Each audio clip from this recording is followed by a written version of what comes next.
Alright guys, sa mapagpalang araw sa inyong lahat. Meron tayong latest update.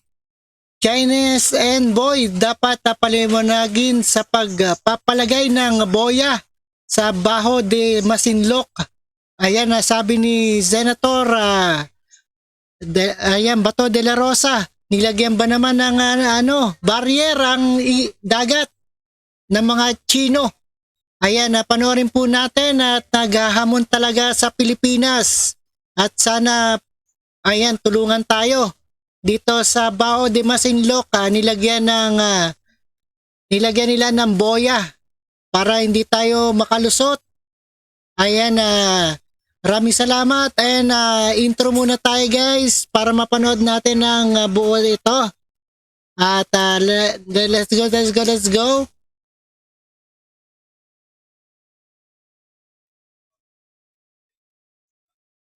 Ayan, no other further ado, let's go. Once we get confirmations, Philippine Coast Guard, we of course will issue a protest to the Chinese embassy here, and we will cite the reasons why putting a kind of barrier is not consistent or illegal. Nakahanda ang Department of Foreign Affairs o DFA na maghain ng diplomatic protest laban sa China matapos ang ginawang paglalagay ng floating barrier sa Scarborough Shoal o Baho de Masinloc. Ayon kay Foreign Affairs Secretary Enrique Manalo, hinihintay pa nila sa ngayon ang buong report kaugnay ng insidente. Sa kasabay na budget hearing sa Senado ng Department of Transportation, kinumpirma rin ni PCG Admiral Artemio Abu na tinanggal na ang naturang floating barrier. Para rin sa ilang mambabatas, dapat lang natanggalin ang harang bilang nasa loob ang Scarborough Shoal ng Exclusive Economic Zone ng Pilipinas. Actually, kung merong may karapatan maglagay ng obstacles doon, baka tayo pa eh. Pero hindi rin natin gagawin yun because of that second part of the ruling na we should allow also fisher folk from other countries to fish in the area, Mr. Chairman. That is our interpretation, and that's how we will that's the interpretation we will maintain. Gayunman, umaasa ang DFA na kaya pang daanin sa maayos at mahinahong usapan ng issue.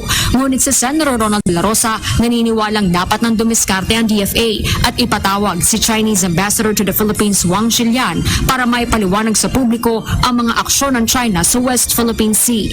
We are sick and tired of all this diplomatic protest. Parang walang nangyari, hindi nila naksyonan, ini-ignore nila.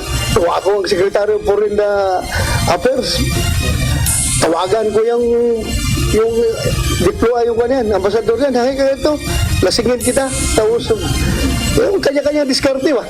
Diskartehan mo kung para makuha natin informasyon galing sa kanila. Dagdag ni Secretary Manalo, maaari anyang atasan ng Embahada ng Pilipinas sa Beijing para pumunta sa Chinese Foreign Ministry kaugnay ng issue.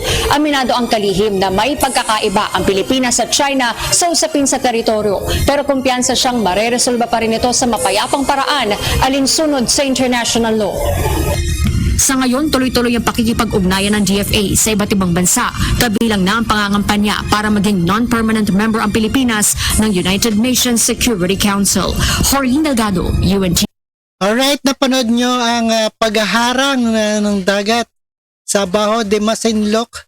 Plano ng Department of Foreign Affairs na maghain ng panibagong protesta laban sa China kaugnay ang nilagay na floating barrier sa entrada ng Baho de Masinloc sa West Philippine Sea.